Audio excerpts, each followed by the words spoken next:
Hello guys! Welcome to my vlog. Time check, it's already 2:50 in the afternoon. Medyo mainit sa labas ngayong araw na to at medyo may hangin-hangin din konti.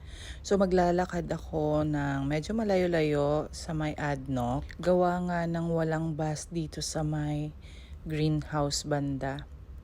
Napakainit and sunstorm today. So mag-ingat-ingat po tayo. Habang naglalakad ako dito, napaka-traffic sa kabila at uwian na guys ng ibang tao. And mapapasana all ka na lang talaga. Diba ang hangin? So ayan na ang bus ko, 63. Napakadaming tao at siksikan kami that time dito sa bus. Kita nyo naman, diba? At kapag umuwi naman ako, dyan ako nasakay sa harap na yan. From Rim Mall, yan yung harap ng bus stop kung saan ako nasakay. So, ito na nga. Andito na nga tayo sa realidad. Magtatrabaho tayo ng marangal. Ito na nga, oras na para magsimula na tayo magtrabaho. Nakarating na rin tayo sa Rim Mall at mamaya kailangan kong mag-retouch para maging maganda lalo ang makeup ko.